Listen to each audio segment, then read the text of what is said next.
Bueno chicos, voy a aprovechar un poco lo que está pasando por esta cuarentena, entonces voy a preparar este tipo de video tipo youtuber de clases de semiología quirúrgica y patología quirúrgica, eh, para no estar perdiendo y para que no se nos junte todo posteriormente a fin de año. Bueno, de lo que tendríamos que haber estado hablando en esta semana es el síndrome esofágico, o semiología del esófago. Y recordar primeramente, por supuesto, la anatomía del esófago. Hay que recordar que el esófago es un órgano hueco, es un órgano tubular de paso del tubo digestivo que se extiende desde la faringe hasta el estómago. Hay que recordar que tiene 3 porciones. Una de esas porciones es cervical. Recordar que se extiende aproximadamente desde la quinta vértebra cervical. Tiene una porción cervical, entonces tiene una porción también torácica, que es prácticamente la porción más extensa, y tiene una porción abdominal. Recordar la longitud de aproximadamente 25 centímetros y está ubicado en el mediastino posterior como un órgano principal del mediastino posterior. Hay que entender también que el esófago es un órgano más bien de transporte, ¿verdad? Es decir, que el bolo alimenticio que atraviesa el esófago no sufre ningún tipo de variación.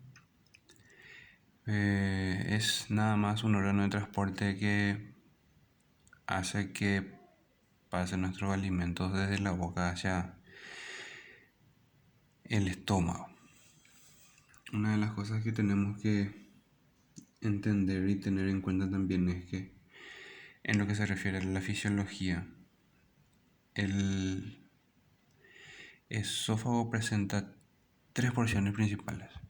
Primeramente nosotros tenemos que tiene un esfínter esofágico superior, que es el que evita que la comida vuelva a la boca. Tiene un cuerpo esofágico que tiene un componente muscular que ayuda al movimiento, al traslado de la comida. Y estos movimientos son unas denominadas ondas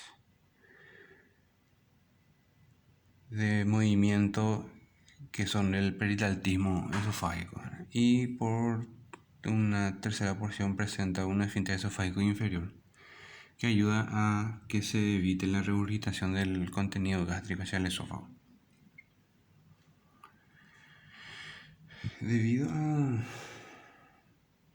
que el esófago se encuentra en la profundidad de la cavidad torácica, es un poco difícil su acceso para la exploración. Entonces, cuando nosotros estamos hablando de lo que es el síndrome esofágico y cuando nosotros queremos hacer semiología del esófago, lo que nosotros tenemos que tener en cuenta por sobre todo es la historia clínica que nos puede dar nuestro paciente y por supuesto los medios auxiliares del diagnóstico de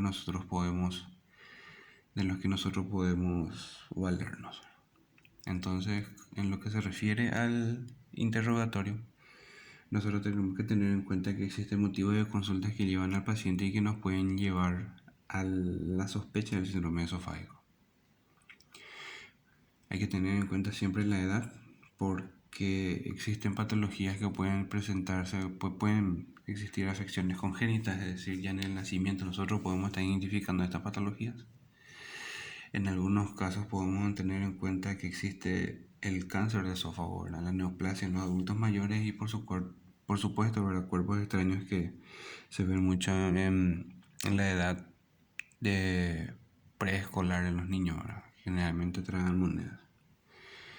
Los motivos de consulta que generalmente nosotros podemos tener en lo que se refiere al síndrome esofágico son la disfagia o dinofagia, la regurgitación y algunas otras que pueden repercutir a nivel del estado general.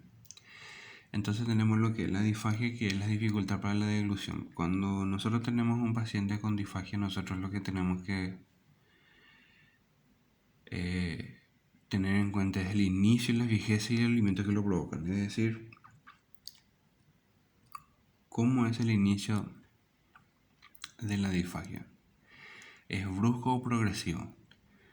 Generalmente cuando nosotros tenemos de inicio brusco, suelen ser disfagias funcionales, disfagia espasmódica, en algunos casos puede ser también psiquiátrico o psicológico. En lo que se refiere al progresivo, siempre primero, y por lo general primero, es una disfagia a alimentos sólidos, que luego va progresando a lo que es la disfagia a líquidos. Esa es una característica es una característica por lo general de las neoplasias del esófago. En lo que se refiere a fijeza, el paciente en algunos casos refiere dónde mismo se detiene el bolo alimenticio y también refiere que cada vez que pasa esto, por lo general, necesita del consumo del agua para poder arrastrar nuevamente el bolo alimenticio hacia el estómago. En lo que se refiere al alimento que lo provocan, como ya dije, por lo general comienzan primero con comida, con alimentos sólidos, después va progresando hacia lo que son alimentos líquidos hasta llegar a la afagia, que es por lo general la pérdida total de la deglución, ¿verdad? En algunos casos tenemos que tener en cuenta que esa progresión de disfagia por alimentos sólidos y líquidos puede darse de forma inversa. Comienza primeramente con lo que es la dificultad de pasaje de líquidos, pero puede hacer pasar sólidos. En ese caso nosotros le llamamos lo que es la disfagia paradojal, y esos son trastornos funcionales que pueden afectar a los pacientes.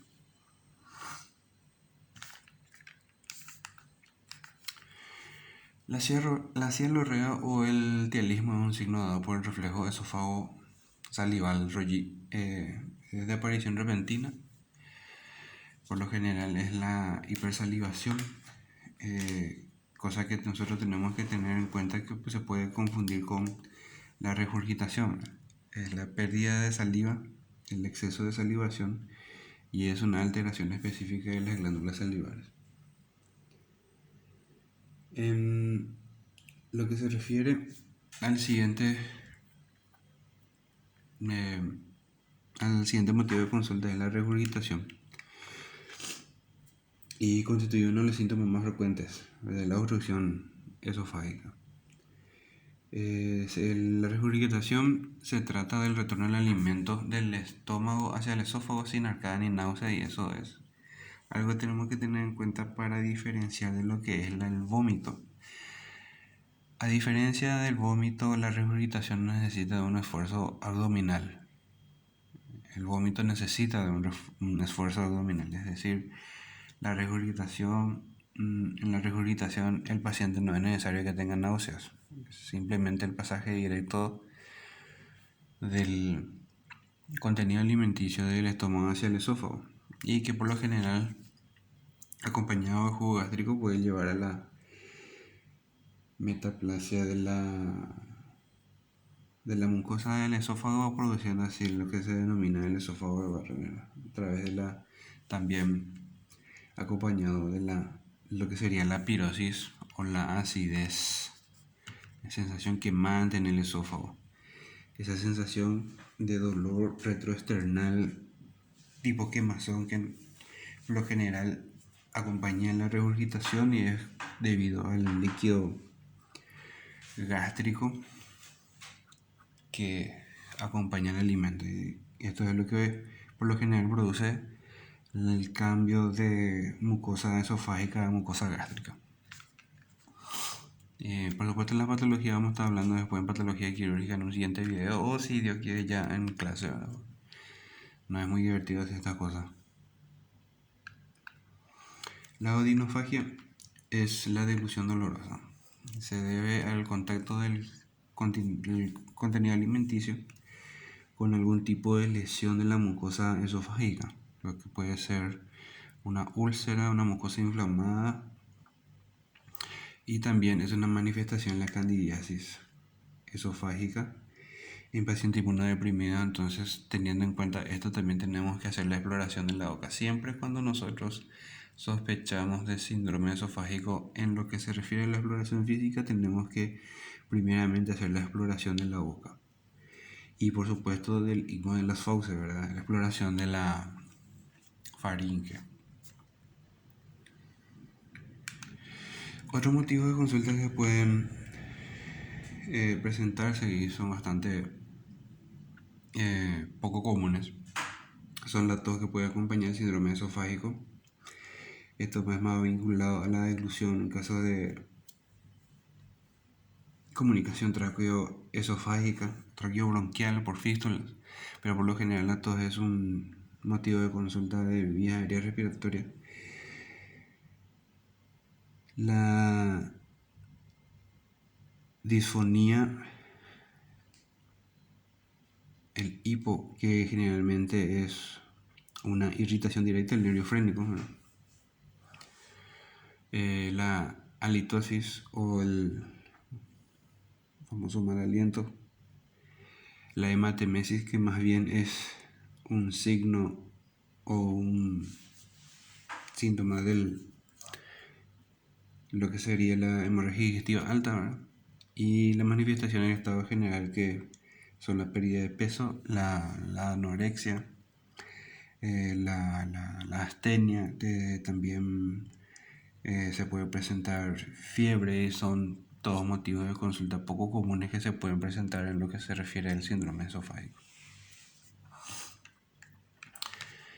En lo que se refiere al examen físico, como ya dijimos, es un poco más difícil de hacer una exploración. Lo que nosotros tenemos que tener en cuenta antes de esto es, por supuesto, los antecedentes patológicos de esta persona, que pueden ser antecedentes de tipo traumático, antecedentes de ingestión de cáusticos en estos pacientes que intentan autoeliminarse, antecedentes de enfermedades cardíacas, porque hay que tener en cuenta que el dolor retroesternal puede ser una manifestación del síndrome esofágico, o patologías coronarias también. Entonces, en lo que se refiere al examen físico, aquí lo importante es entender el estado de conciencia del paciente, porque las regurgitaciones pueden llevar a patologías pulmonares a través de la broncoaspiración. Entonces, lo que nosotros debemos realizar es específicamente la inspección. Como ya dijimos, cuando nosotros sospechamos el síndrome esofágico, lo que nosotros hacemos es el examen físico primeramente de la boca y de la faringe, posteriormente en el cuello, y también a nivel torácico nosotros podemos valorar si no existen tumoraciones cervicales que pueden llevar a la compresión, que pueden ser compresivos para el esófago, y eso puede llevar a la disfagia, a la odinofagia, o alguna otro tipo de manifestación del síndrome esofágico. Posteriormente nosotros tenemos que observar en el tórax si no existe algún tipo de circulación colateral anterior a la pared, tumores en la región torácica que puede también llevar a la compresión. Y a nivel abdominal tenemos que verificar si no existe afección hepática que nos pueda llevar a la sospecha de una hipertensión portal, y por lo tanto inclusive manifestaciones vasculares a nivel esofágico.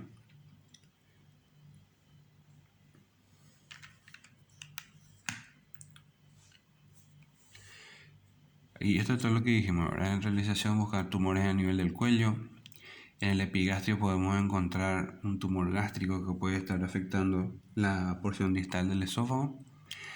Y la comparación del pulso radial es para diferenciar o tener un diagnóstico diferencial posterior de alguna patología cardíaca que nos pueda llevar a confundir esos dolores retroesternales que pueden presentarse tanto en la enfermedad cardíaca como en la enfermedad esofágica.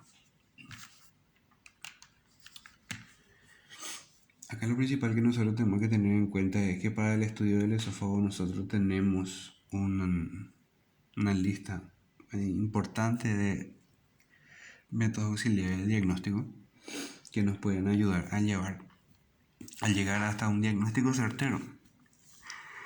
Primeramente nosotros tenemos lo que es la radiología simple de tórax. Tal vez con esto no observemos el esófago, pero sí nos puede ayudar a descartar ciertas otras patologías a nivel de la región torácica, inclusive nos puede ayudar a verificar si no existen algunas tumoraciones a nivel pulmonar.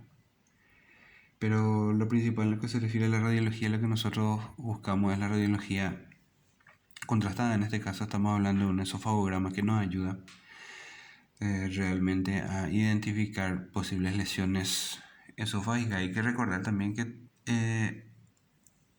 fisiológicamente el esófago presenta algunas estrecheces que tenemos que reconocer para para que no nos confundamos con estenosis patológica del esófago, ¿verdad? Que al final es este esofagograma nos muestra, ¿verdad? También nos puede mostrar la acalasia, que es una patología, una estrechez de la porción distal generalmente del esófago. La tomografía axial computarizada también nos ayuda bastante, pero lo que sería el patrón de oro, como se diría, o el gold estándar de la evaluación del esófago, la endoscopía digestiva alta, este nos ayuda bastante a identificar todo lo que es el interior del esófago, desde la primera parte del tubo digestivo, por supuesto, hasta llegar al estómago. Es por lo general el medio auxiliar del diagnóstico más certero para la observación de lesiones internas de la mucosa del esófago. Y para esto existen algunas indicaciones de endoscopía que se da por la Asociación Americana de Endoscopistas, y son, por ejemplo, la presencia de disfagia o odinofagia, síntomas que persisten o progresan a pesar del tratamiento. Síntomas extraesofágicos, esofágico en pacientes inmunodeprimidos, presencia de úlceras, masas, estenosis en esofagograma previo.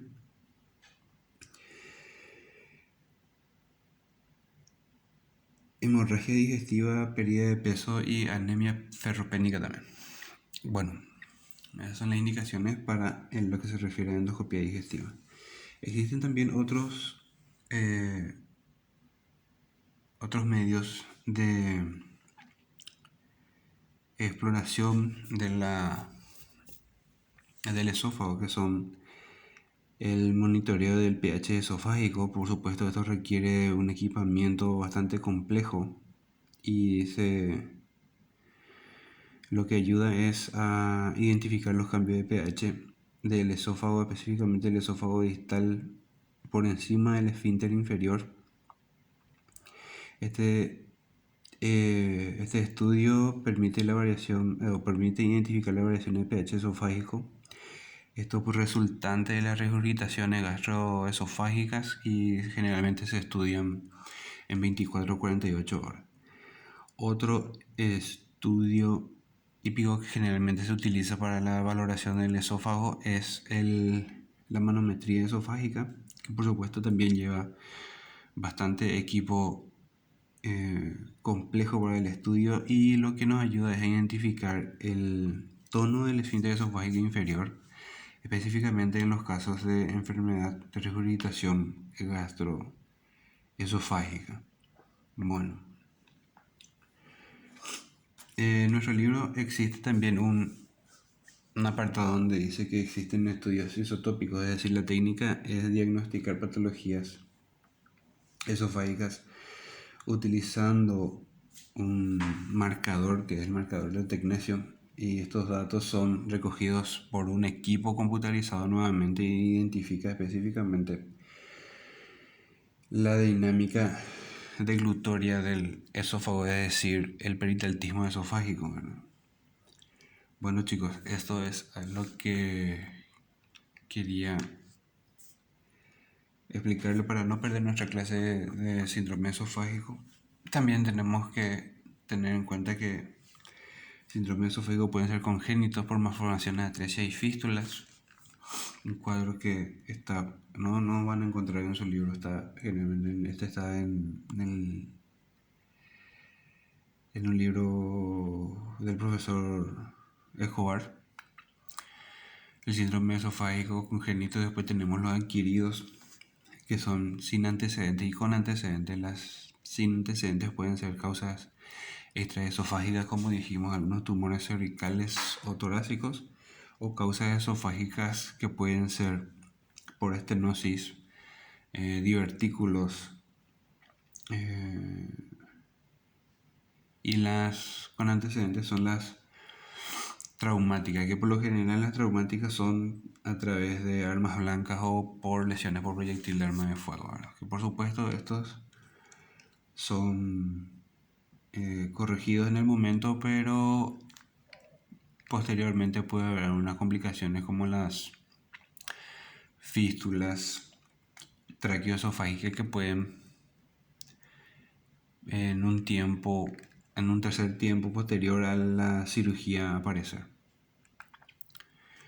Bueno, eso es algo esto es algo muy nuevo para mí, es realmente aburrido para mí hacer esto. Me gustaría más estar en clase con usted y hablar sobre este tema, pero cualquier cosa, si no quedó claro algo, me pueden escribir al grupo y hacerme sus preguntas, por favor, desde las 8 hasta las 10 de la noche. Y recuerden, por favor, siempre tener los cuidados para esta nueva enfermedad que estamos teniendo, en lavarse las manos constantemente, quédense en casa, por favor, y estudien, porque esto no son vacaciones. Si bien estamos teniendo una cuarentena, pero en algún momento vamos a volver y vamos a tener que retomar toda nuestra vida nuevamente, nuestra vida académica. ¿Estamos? Bueno, gracias a cualquier cosa, a las órdenes.